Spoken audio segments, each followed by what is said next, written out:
What's up, guys? Welcome to what is now the third episode of the Lit Podcast, Last Inning Touchdown, and we've got tons of stuff for you this week. Man, I'm having a good time. I look forward to this every week now. I have a good time sitting down, chatting about things that we care about in the esports world. A lot of fun. I'm having a good time with it. Yeah, I've been having a good time because obviously no one else here knows though, but me and Jason used to play sports games and literally talk sports for hours and hours and hours on end.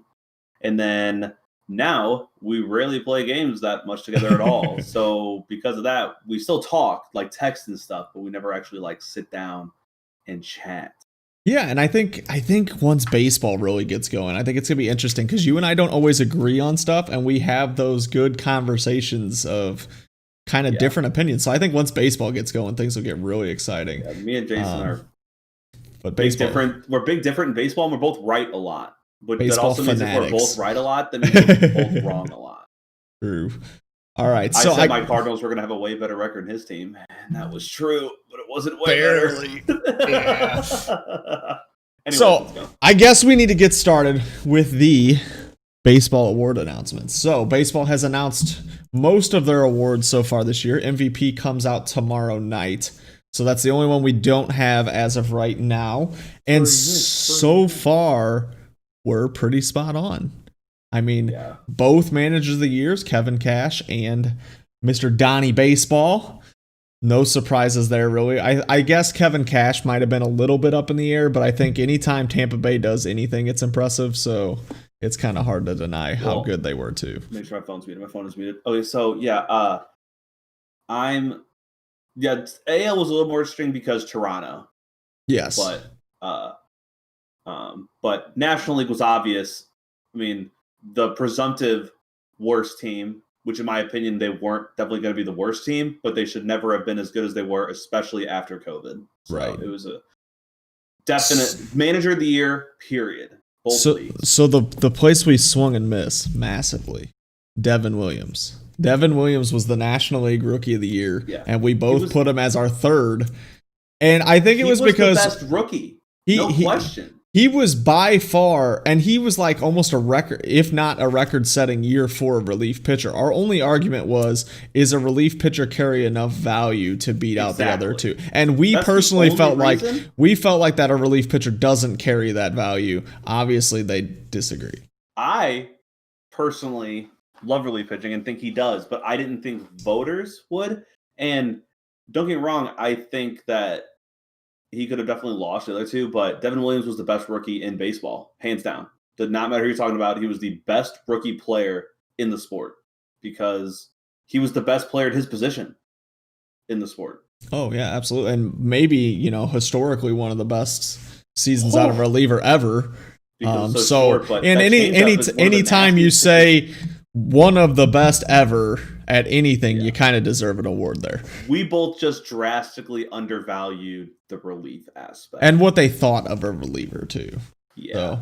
So, you could call with Kyle Lewis. Good call with Kyle Lewis. Unanimous. We were the only reason we were a little up in the air is because we thought Star Power name might beat him out, but that Kyle Lewis had the best season. On Kyle Lewis. I kind of thought that Kyle Lewis was statistically the better player, and don't get me wrong, I really didn't realize it till you brought it up. So complete shout out to you there, knowing Kyle Lewis as Rookie of the Year. But I thought there was a chance that Star Power would beat him out. I followed it because a new friend of mine who started at work, probably about 4 or 5 months ago, got really excited about the White Sox. He was like, "This first time I can really say I'm excited day one that their team's going to be good." And he was right; they were good. But Luis Robert was just a freak. And he was always excited about him. And then all of a sudden, I was like, "Dude, he's not even going to win Rookie of the Year." And he kept telling me I was crazy the whole year. And the only reason why I followed it so closely was because he was telling me I was wrong, and that Kyle Lewis was going to not win. And the only reason why I had any doubt in my mind was because Luis won the Gold Glove in center field. Right. Like a couple. That and the fact that he's just the sexier name. Team was way better. Part of me thought that the sexy name would win there. He had about 489 feet in the postseason. I mean, that's pretty savage. And then Cy Youngs were Shane Bieber and Trevor Bauer. We said both, though. Shane Bieber was very, very impressive. Did I get Bauer right? I believe so. I think. I don't know. I think we both said we thought Bauer would win, but we did think that there might be just some discussion based on competition. Well, yeah, I believe I brought that up. You didn't really think about it, about how I was like, the National League does not score. The National League Central does not score runs. The National League East and the AL East, they both score runs. So DeGrom has more of an argument. I think we both wind up going Bauer, but I said DeGrom has way more of an argument than you were giving him credit for. And if we have any loyal listeners that are smart enough and paying attention enough to call us out for being wrong, I want you to call us out and say that one of us didn't say Bauer. Mostly because I just appreciate the fact that you're watching that closely. So please call us out for it and then tell us we're dumb. Bauer because I'm a fanboy. I'm a Bauer right. fanboy. I think at the end of the discussion we did say Bauer, but we did there was some argument there about that competition. Shane Bieber was very obvious, and I didn't realize until I saw the announcement. So MLB TV did a 3-screen video call with the 3 pitching possibilities for Cy Young or whatever. And so then they were doing the stats for different ones.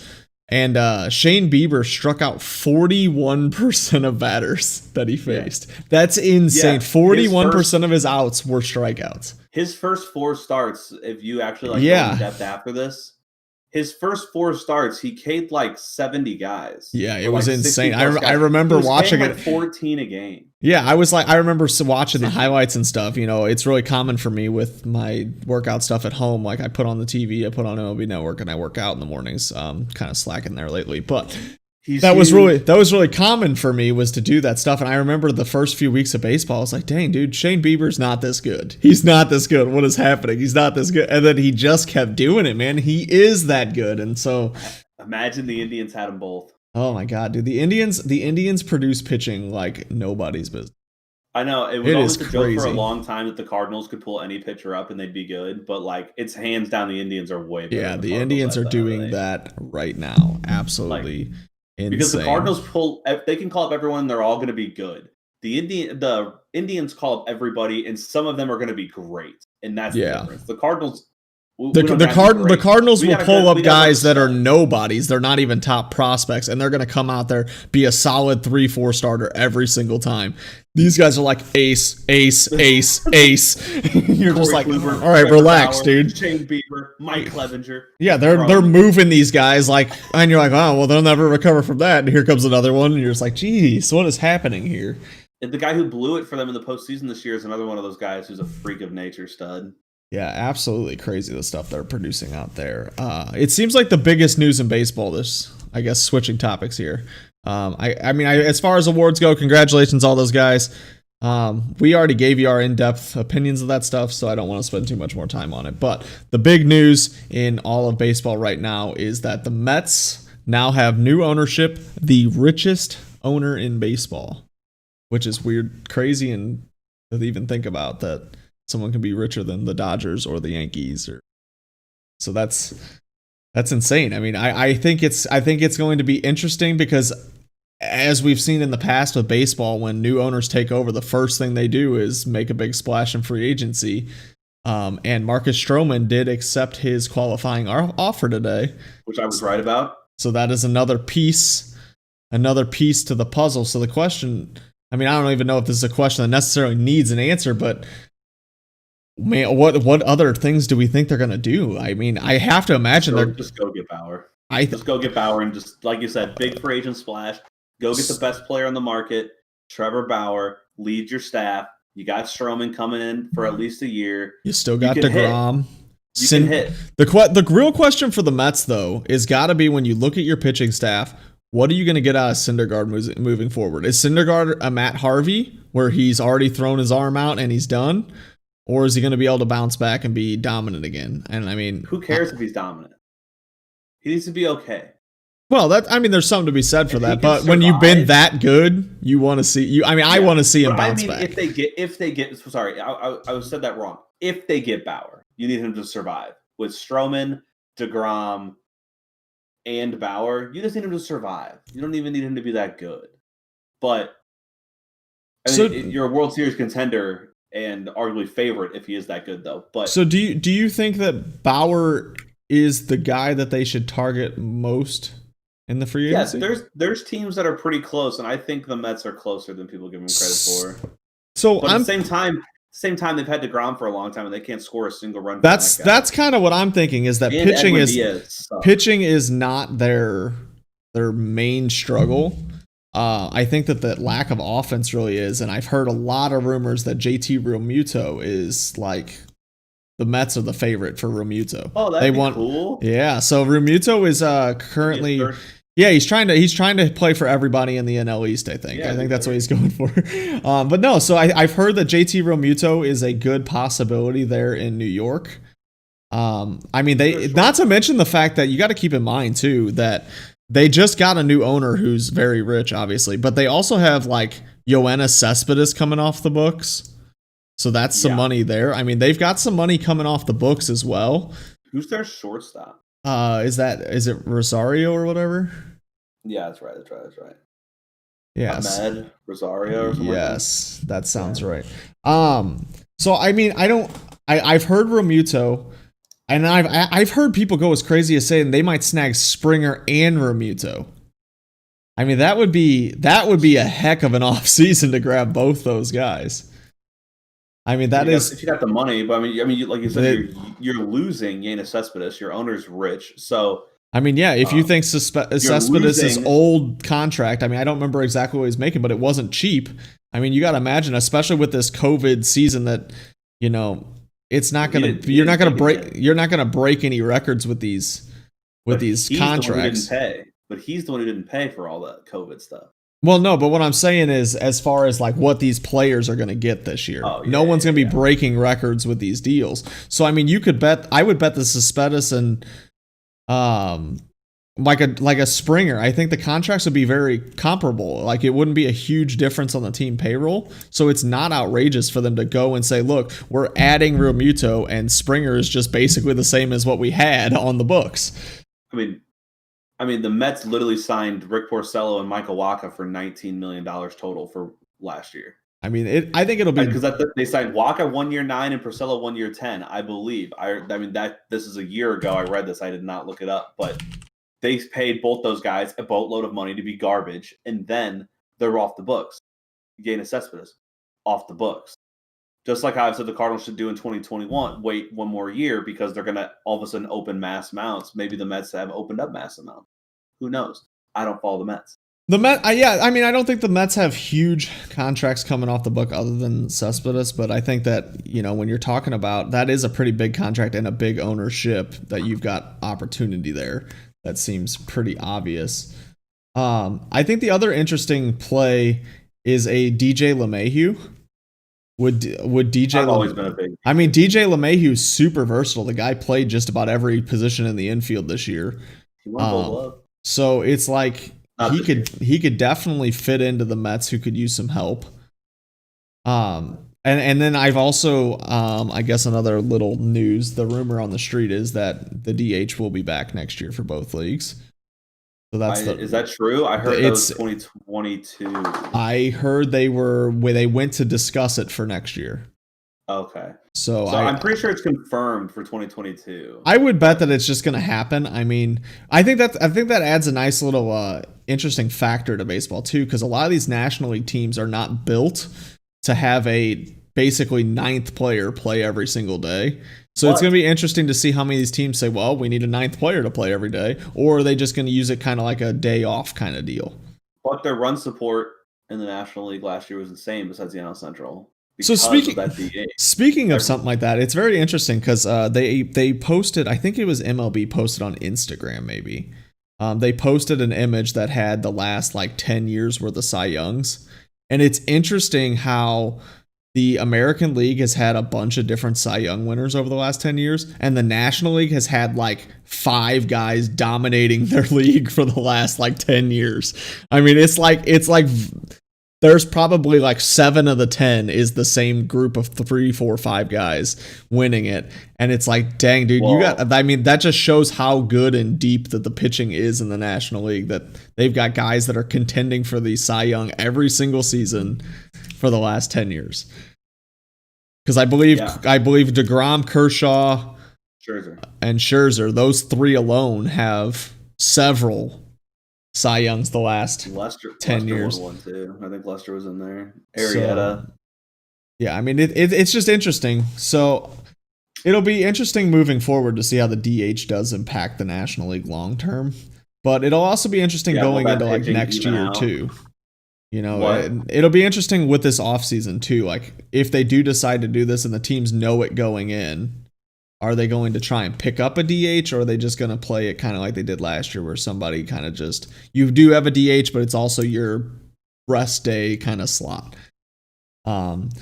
So I guess, you know, the off season is going to be interesting this year. I mean, we've kind of touched on it many times before. The top end guys are going to make their money. Their bottom end guys are going to probably not. And so my thought with this COVID off season is we're going to see a lot of 1 and 2 year deals. I think we're going to see a lot. And I don't know about you, and I don't know. I'm sure you've thought about this a lot. This opens up a ton of opportunity for teams like the Marlins and even the Cardinals, because the Cardinals really aren't big players and free agents. But when you talk about less money and short deals, you know, the common saying in baseball is there's no such thing as a bad 1 year deal. Well, if people are signing a lot of 1 year deals this year, I mean, you got a lot of options, because it's like if you're the Cardinals and you look at it and you say, my outfield has not been very good this year. Dylan Carlson was very was great. What do you mean? And then you might look and say, well, Dylan Carlson maybe didn't perform as well as we hoped. Maybe he's not ready. So you sign an outfielder to a 1 year deal and give him another year in the minor. As someone who watched the Cardinals and watched Dylan Carlson will be starting every single day. I guarantee. So here's the thing. I believe personally. I'm not saying like that is in like I'm a Cardinal bias or that his stats weren't that good. The dude, after he got called up a second time, was nuts. He did play much better, which is an interesting saying to say he got called up because he really didn't get to go do anything else. But it is but I know what you're saying. And so, but it is interesting though, because I believe the Cardinals are still going to do next to nothing. And I think that they're going to say, well, look, you know, we want to see what we have. They didn't get to play a full year, like, Dylan Carlson. They're just time I'm okay with it. They just keep pushing the same, but they've been pushing the same little story for a while now. And this is the difference between you and me. This is a big turnoff to me of why I didn't like the Cardinals. Is I always got sick of hearing like, oh, we like our guys, we like our guys, we like our guys. Like, well, so until we went to college, was that a wrong strategy? Well, I mean, there's something to be said for that. I mean, you're absolutely right. It was incredibly correct, and they've still been incredibly successful. They just haven't had that. It was just boring. They haven't been. It was boring for me. It was boring for me. They signed the right guys early, and it was done. Yeah. They traded Scott. They traded Placido Polanco for Scott Rowland. They signed Jim Edmonds. They signed Jason Isringhausen. They got everybody. Albert Pujols. Edgar Renneria. They signed Edgar Renneria. I mean, they pulled these guys. They pulled these guys off of teams that couldn't afford these players anymore. Back before the collective. A drunk as a coach, who apparently still a drunk 20 years later, and then they got it done. That's not surprising. And they got it done, and then guess what? They won a lot of games. But no, this year I know that it's what this is doing is giving me false hope for the 2021-2022 offseason, and then they're going to do nothing again, even though all that $60+ million is freed up. And they're not going to do anything this season either, and it's going to upset me. But I'm going to still be excited for that 2021-2022 offseason because it could happen. They could sign a $25 million a year man to go along with Goldie, to go along with hopefully Dylan Carlson pans out, to go along with Paul DeYoung, to go along with hopefully Tommy Edman, and hopefully Andrew Knitzer has figured it out, or they've signed Yachty again, and Andrew Knitzer is going to sit there and rot in hell. So here's something I am a little concerned about as a outside person looking in on the Cardinals. Mm-hmm. When you didn't bring back Wong, does that mean that the Cardinals are preparing to play Matt Carpenter at third base all year and move Tommy Edman to second, or one of those two combinations? Like, is Matt Carpenter now an everyday player again with this setup, and they're going to be okay with that? It hurts. I mean, it does. It hurts thinking about that, because they're either going to sign Wong. That's what I was kind of thinking too. Is they could sign him for a lower contract than what his other was. And the reason why is because they're like Edmonds younger, it's whatever. And defensively, it's not that big of a difference, even though watching Colton Wong play second base is like a huge deal for me. But then, like, the because difference God, is, he's so talented. but if I'm comparing Colton Wong to Matt Carpenter, it's not even fair. But the issue with that is they want somebody who can play third that can rake. And you know who can't rake as a third baseman? Tommy Edman. But you know who can hit pretty well as a second baseman? Tommy Edman. You know who can't hit as a third baseman? Matt Carpenter. You know who can't guess field what? the position? But Matt guess what? Carpenter. But guess what? You know who Guess has a what, fat Jason? contract? Matt Carpenter. Matt Carpenter's contract, once again, like I've stated 1,000 times, and like I said, when the 2021-2022 offseason, they don't do anything, I'm going to be disappointed, and it's all false hope because the Cardinals don't do anything because they're boring. But they're set up, like I said, to bank 1 year of being bad and playing with bad players, and then they're still going to sell a mountain of seats because you know that, Jason, better than anybody. The Cardinals can throw whoever they want out there, and they're selling 43,000 a game. And guess what? That's okay. And what that's going to do is going to free up $20 extra million for when Cardinals free agent that they can, because what they're either doing is they're either freeing it up for Nolan Gorman, their top draft pick who just roasts baseballs in the minor leagues, or they're going to go and try to get somebody big like Jose Ramirez. So, or Nolan Arenado, and then I just hate myself. All right, so I've got two places I want to go with this baseball conference. Yes, but I think we'll go with the short. We'll go with the shorter one first. We're gonna just do because I want to have time to discuss the other one. So, and this is just gonna go long because I just don't even care. Okay, so top 5 free agents right now. Trevor Bauer. This is a MLB's list or whatever. Trevor Bauer, DJ LeMahieu, JT Realmuto, George Springer, Marcell Ozuna. We're gonna play a little game. All right, I need you to say that one more time. Because we'll go through one at a time, anyways. Okay. And we're gonna try and guess where they think they're gonna go. Okay. So the first one's Trevor Bauer. Where do you think Trevor Bauer goes? So here's a little background. SI.com. This is actually SI.com, which whatever. They have him currently as a best fit for the Mets. So where do you think Trevor Bauer is going to end up? Trevor Bauer is going to sign a 1-year deal worth $33.5 million. Oh. Because it's only 1 year, it's going to be expensive. Okay. With the Anaheim Angels. No way. Okay, so you know what's funny is I was literally, while you were talking, thinking this is going to be one of those years where the Angels go out and sign somebody stupid for a huge contract like they always do and still suck, and no one's going to expect it, and that's where Bauer's going to go. That is literally what I was just thinking before you started talking was, you know what? I bet Bauer signs with someone that nobody expects, and it's going to be one of those times where the Angels sign somebody for a dumb contract. And that is exactly. Contracts, even with that much money, aren't dumb. No, I get it. I mean, I think you're on to something there for sure. I mean, that is exactly what my first thought was. I think the Angels are the team that's going to offer the most money for a single year or for like a 7-year deal. They have been trying to buy wins for so long. And it is not. And they're going to do it again, Jason. I'm telling you, I was just thinking the exact same thing. Gonna die. I mean, it's absolutely insane. But I think that the tough part is with a guy like Trevor Bauer, it's hard to project where he's going to go because he's so good and he's an ace. So pretty much anybody would like to have him. But I think it's funny that we were on the same page. That's exactly the team I was also going to say was the Angels. So I don't know what the chances of that are because my thought was that was such a random team that nobody would think of it. But obviously, since day one, I've on the same. Since the offseason started, team. I said the Angels should if. He's better than C.J. Wilson, all right? C.J. Wilson. I was so mad when the Marlins didn't get him, and then afterwards I was so happy the Marlins didn't get him. All right, next. All right, DJ LeMahieu is number 2. So they have him listed as a bet fit. All 30 teams. I know. They're saying best fit is to return to the Yankees. Yeah, he'll probably go back to the Yankees. I could definitely see that also. Because who the Yankees going to replace him with? Right. I think that he's I think the other thing is for LeMahieu too is he really has found himself in New York. Like LeMahieu's like 6'5", and he was playing second base in Colorado, and the dude hit 300 with like 10 home runs. You're like, what is wrong with this guy? You're huge, and you're a 300 hitter with no power. And then he won a Gold Glove, right? By the way, a 6'5" second baseman.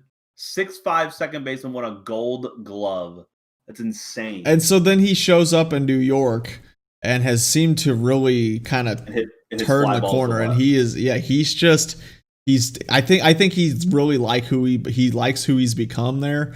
And I think that if I'm him, I would be kind of scared to go somewhere else just because you've had so much success there. And I think that once again, you're talking about top 5 free agent. He's going to get his money.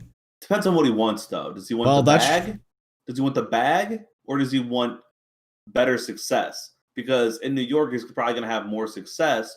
But even though I'm talking about the Yankees, probably might take a little less money than what other teams can offer now because this is in the early 2000s. But like, if he wants all money, he could accept a contract with maybe, an Angels or, a Dodgers and play everywhere, but maybe not have the power guys around him to just do. Well, the Dodgers is an interesting team though, because they won't have Justin Turner's a free agent this year. And I don't know how much longer Max Muncy's on that team. Right. And so, the DH is a lot. I do kind of agree. Go back to New York. To the Yankees, and I did mention earlier I wouldn't be surprised to see him possibly go to the Mets as well. DJ LeMahieu could play for all 30 teams. Oh yeah, absolutely. And I wouldn't bat an eye. I'd be like, yeah, sounds about right. DJ LeMahieu, yeah, he's playing for the Cardinals. Sounds right.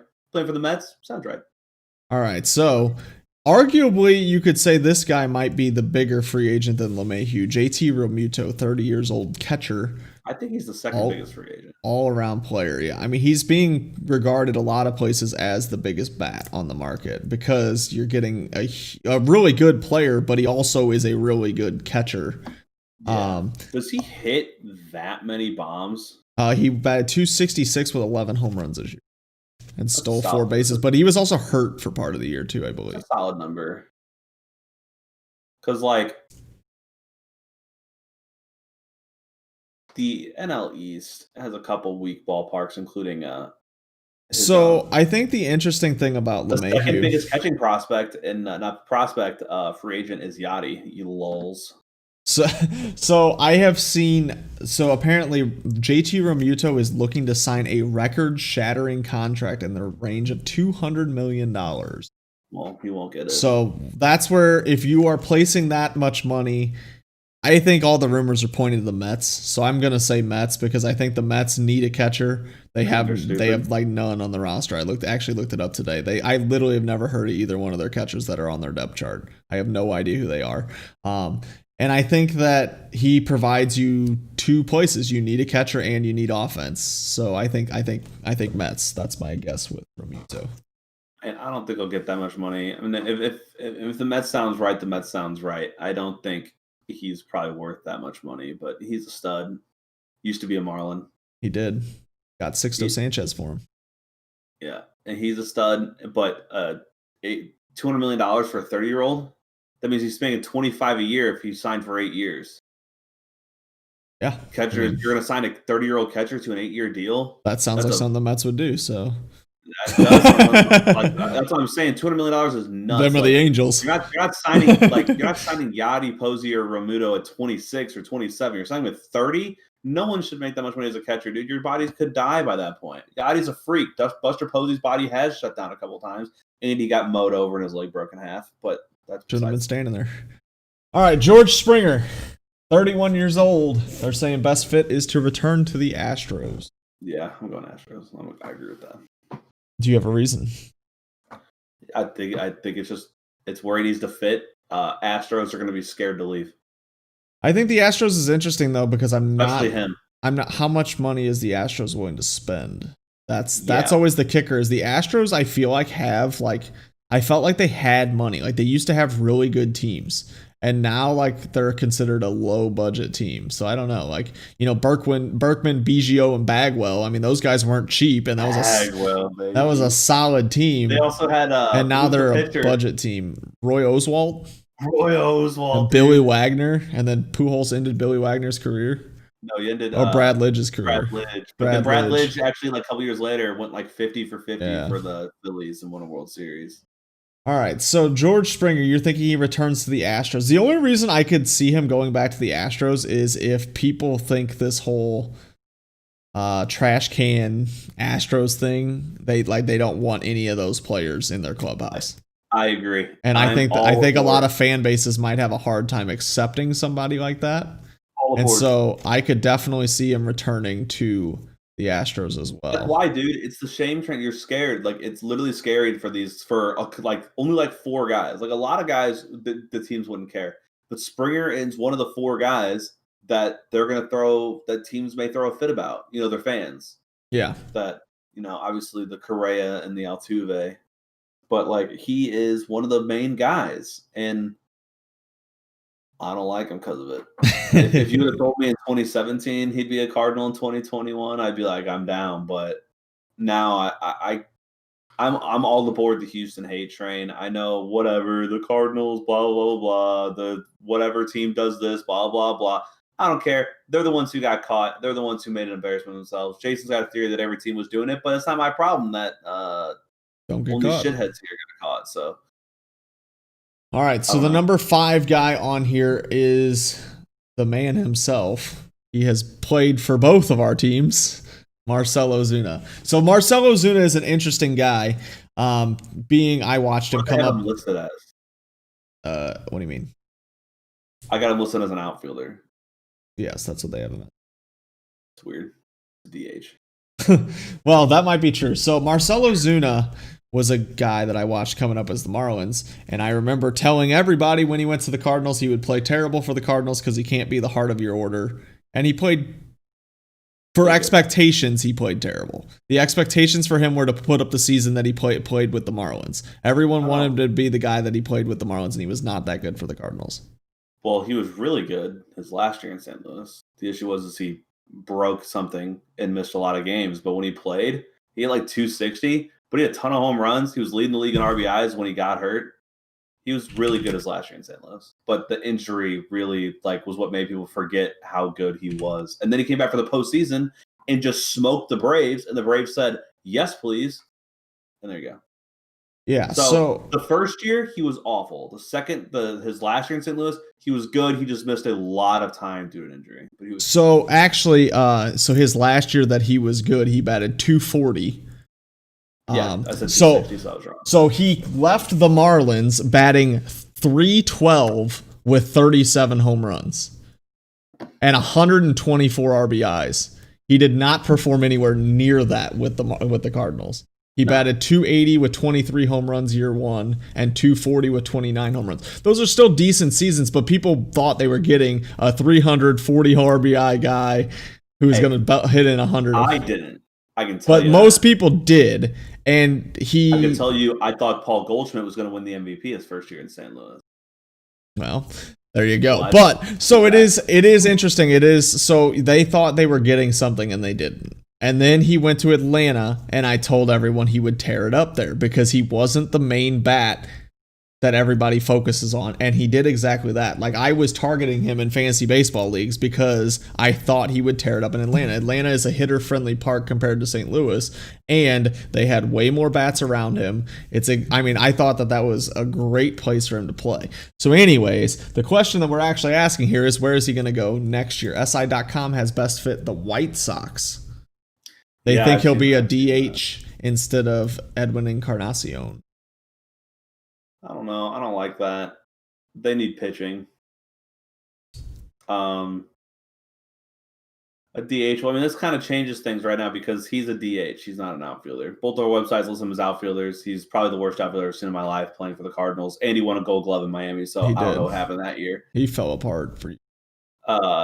Yeah, I climbed a wall and the ball landed like 4 So feet there is a thing though. So the Marlins, Marcell Ozuna showed up to camp the year before his really good year, so out of shape that the Marlins told him if he didn't get in shape, they were cutting him. So he then spent time getting in shape, had the best season of his career, and then showed up to the Cardinals out of shape again. So he showed up to the Cardinals horribly out of shape, and I think that him being out of shape hurt his defense as well. I think that was a big part of his struggle.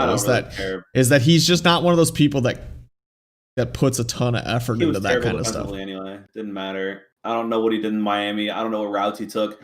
It doesn't matter how in shape or out of shape you are. Your routes matter, and this dude has no idea where to run to a baseball. But what do I think he's going to sign? I don't know, man. I honestly just have no clue where this man's going to sign because the DH being a question mark in the National League really throws things up in the air, and it really helped Atlanta. I'm just making the assumption that it will happen, that they will have it. So I'm going under that assumption that yes, it will happen. There's definitely a DH in St. Louis in the National League. The teams that could do it would obviously be the Braves.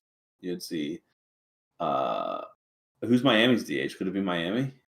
So we can talk about that later. I don't think it'll be Miami though. I don't think it'll be Miami either, but I don't think him and Miami really mesh to begin with. Which is hilarious because I feel like his name is built to play for the Marlins, but there's something to be said for that. So I don't know, dude. I got nothing. I think part of me wants to say that he's going to go back to Atlanta.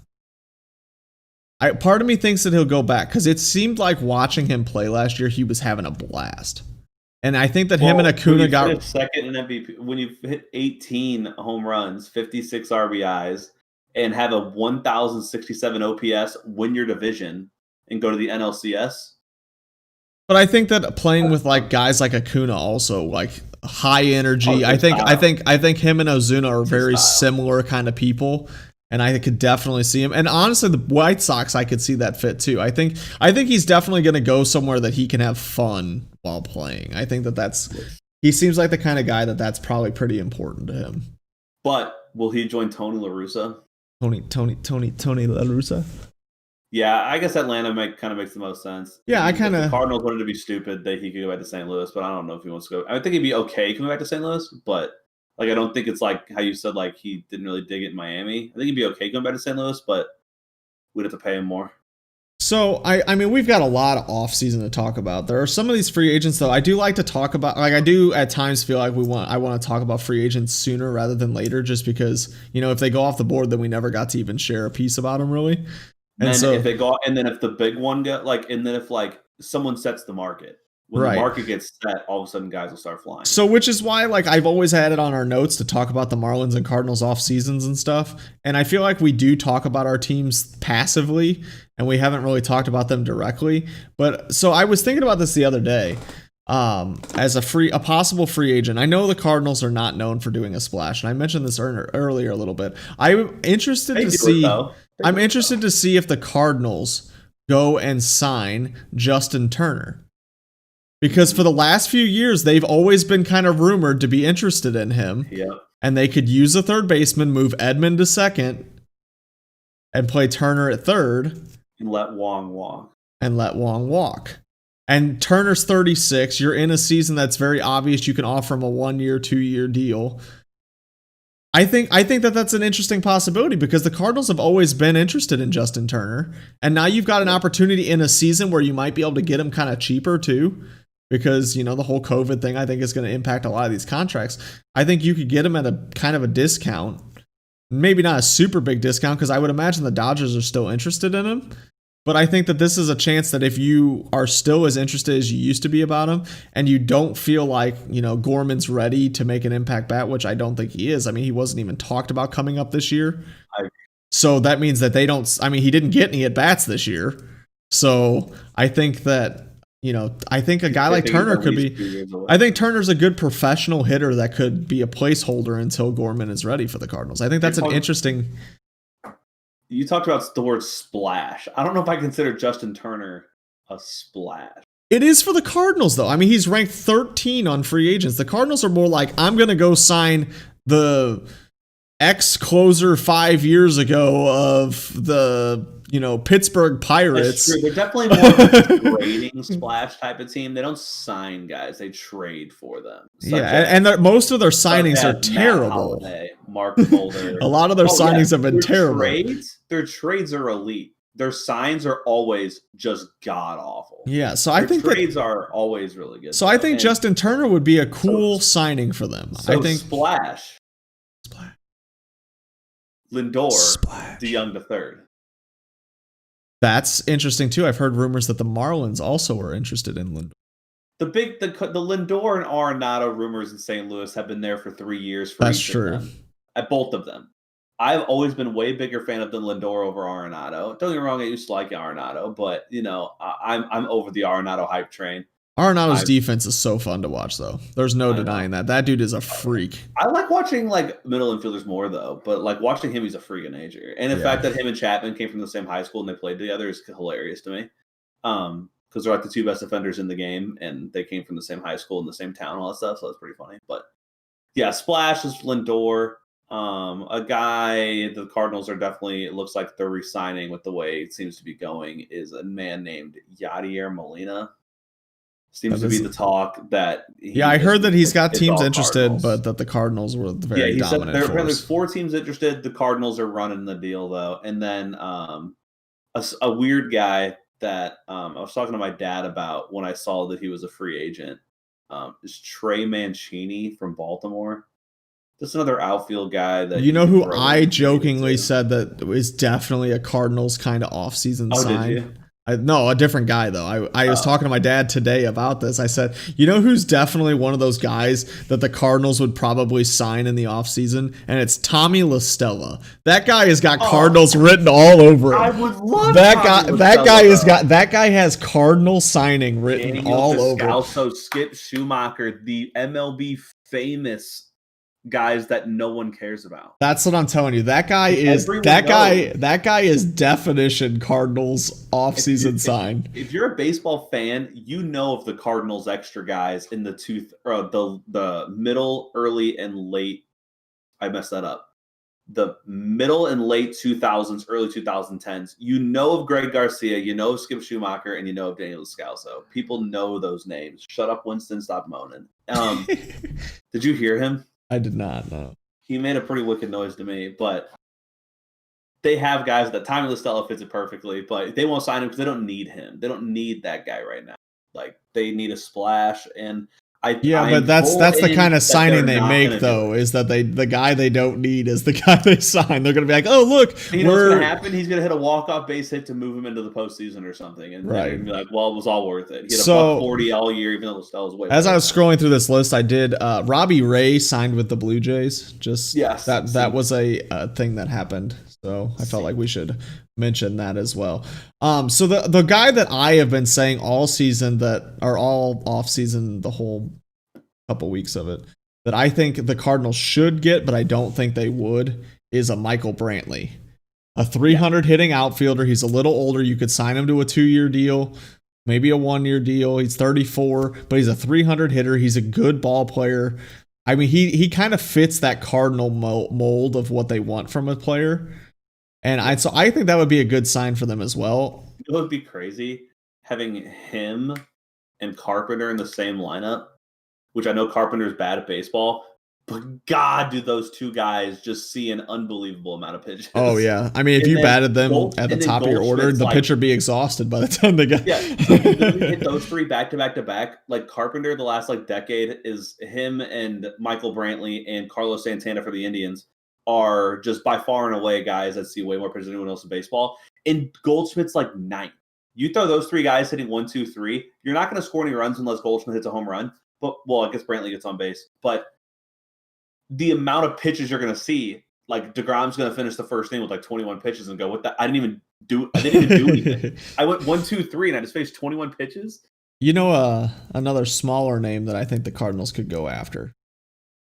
Trevor Rosenthal. I could see them bringing him back. Didn't he sign? Did he? Did he actually sign? I don't know. This is probably out. This is obviously outdated because Robbie Ray was on there. If he did sign, then I apologize for my terrible knowledge. But I could see Trevor Rosenthal coming back if he did not sign. He is still a free agent. Yeah, because I mean he's got some history there. He had a good season. Cardinals love signing bullpen arms. I could see that. But the thing with that is he's going to make too much money as a bullpen arm. The Cardinals don't spend any money on their bullpen besides lefties that are garbage. Let me finish my statement. I answered your question before. You said Andrew Miller. Andrew Miller's not even the guy. Okay, Andrew Miller's fine. Brett Cecil. Who was 5 years I was getting there. I just let it go after you said lefty. I just let it go. That guy was 5 years terrible, 1 year good. Carl's like $35 million or whatever it was. And I'm like, this guy's not even good, dude. He wears goggles. Nothing wrong with goggles, but he's terrible. And he wears goggles. It is interesting that I've spent time thinking about this offseason, and I find myself finding people that I feel like are good fits for the Cardinals. And I've been trying to figure out who I think are good fits for the Marlins. And honestly, I've been thinking about it and as boring as it is, and how I just told you that, the Cardinals being boring is something that kind of turned me off to them over time. I think the Marlins really do need to focus on building a bullpen this year because but I think with them there's a reason, and I've got a good reason for it, is the fact that you were good this year because of your young pitching. And everyone knows that your young starting pitching in a 162 game season does not last. It does not typically last. So if you have a good bullpen where you can start those guys, you know, those starts are only 5 or 6 innings for a while, you know, work them out and, you know, limit the innings. They can pitch later into the year and you've still got a shot if you've got a good bullpen. But then I've also been but the real problem the Marlins have is they don't score enough runs. And that's where I'm really torn at what I like. The other problem they have, so this is what's interesting to me. This is I'm bouncing around all over the place, but the thing with the Marlins that I found really interesting is the Marlins offense was what was struggling a lot last year.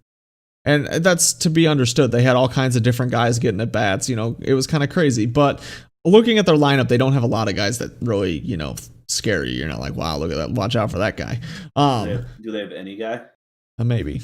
But the thing that I thought was interesting is maybe it doesn't even they get to the playoffs and the end of the season, and Jorge Alfaro, who is arguably one of their best hitting players, is not playing because they like the way Chad Wallach handles the pitching staff and the catching duties better. So they take out one of their best bats to bat some guy who is a career third string type catcher and play him every single day, which more so is a concern of what's going on with Alfaro.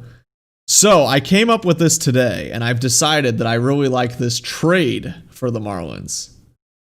I think they should go after Salvador Perez with the Royals. He's in the last year of his deal. The Royals, after a COVID season, are probably looking to cut some contract. They're probably not thinking they're going to get him back. Salvador Perez to the Marlins is something I'd like to see. That's big time, dude. He's like the best catcher in baseball. That would be awesome. He's like 30 still too. So I think he is the best catcher in baseball. I mean, that would be awesome. You've got a guy with World Series experience. He can handle a pitching staff. He can field. He can hit. He's got like 6 gold gloves. Salvador Perez. Trade for Salvador Perez is what I want the Marlins to do. That'd be your because I don't think the Royals would want that much for it either, because they're not going to be able to re-sign him with the COVID season too. The teams like the Royals have no money. The other thing is, so I did a little research about my Marlins. So I had mentioned this, I believe, in the first episode. So the Marlins are getting a new TV contract next year. Yeah. Their old contract was less than $20 million. Their new contract will be $50+ million. There's some money there. Wei-Yin Chen comes off the books this year. They paid him $22 million last year. Wei-Yin Chen, good God, what a terrible signing. But that money is coming off the books now too. So you're talking a good amount of money coming off the Marlins books right after they make the postseason. They're going to want to make, you would think that they'd want to, drive off this momentum. So I think a Salvador Perez would be awesome. I'm a buyer on anybody that wants to sign Michael Brantley. I'm all for it. So if they want to sign Michael Brantley, I'm all for it. Another big possible splash that I think would be awesome for the Marlins this season? Yasiel Puig. That dude would probably sign to next to a league minimum contract, and you could give him an opportunity to play again. He's got I think he'd have a good fan base down in Miami. He's kind of an exciting. Kids, though? I don't care what he does. Yasiel Puig is a stud. And it's a shame that he's not on any team. I would love. Well, he was on a team and then he got COVID. No, he was. He didn't get signed. I know. So he didn't play. I think that the Marlins could get Puig for very, very cheap. And then you've got a potential 25 home run guy right in the middle of your lineup. So, and right now the problem that they're struggling with is Garrett Cooper, Jesus Aguilar, and maybe Alfaro now too, if you don't trust him to be your catcher. You've got 3 guys that aren't real good defensively and are 3 of your biggest bats. So it's like, what are you going to do with all these guys? And the problem I had with the Marlins last year even though they made the playoffs, is Matt Joyce was playing just about every day. Matt Joyce is not an everyday major league player. You need to do something about that. Starling Marte being healthy, big deal. Corey Dickerson. Matt Joyce being healthy. Corey Dickerson, professional outfielder, not the best, but you signed him, so I could see playing him. So if you could add an outfielder and you could add a catcher, so if you added Yasiel Puig and Salvador Perez and then sign me a couple bullpen arms, I would be a happy camper. I would be very, very happy with that offseason. Question. Yes. Do you have any idea how many years that contract is? For who? The Marlins? The TV? I do not know. Because I'm intrigued. The Cardinals contract, do you know how much the Cardinals contract is? I don't. For the TV? No, I don't. $1.1 billion. So that's because no one watches the Marlins. But it's for 15 years. Gotcha. So it's 2032. It began in 2018. I couldn't find the deal that you're talking about. Yeah, I heard about the deal. I don't know the specifics to it though. Yeah, it's 1.1 billion with a 30% equity stake in the network as well, in Fox Sports Midwest. So now they own 30% of Fox Sports Midwest. But wow. So I'm just interested in the year to year. It's obviously not going to be Cardinal money year to year, but I'm just intrigued what the is 50 million for 2021, or is that for? I want to say it's for 2021. I'd hope it's 2021 because the Cardinals 15. Let me do some math real fast. If I do some math, I mean type it out. So let's see.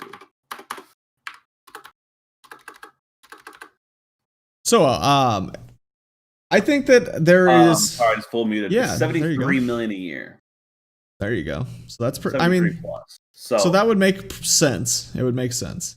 Yeah, say if it's $50 million 2 years, that's a concerning number for me. But I guess going into the year, they were only making $20 million. Right. For last year. So actually 2 years, $50 million is actually a nice pay increase for those boys.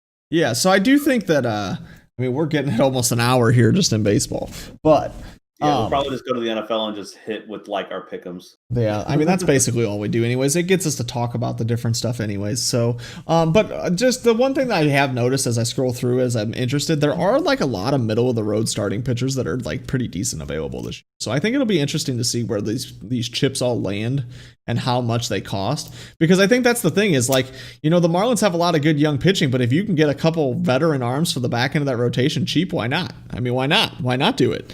So that's kind of the plot twist of this season is if people are the right price, teams might just say, well, why not? And then you might see some. So that'll be what's interesting here. So we will skip on over to the NFL, and I'm gonna talk about myself here. My random exiting out of MLB tabs. Yeah. Marcell Ozuna stolen 18 bases in his career. If you take out his last season in St. Louis, he stole 12. Well, there you go.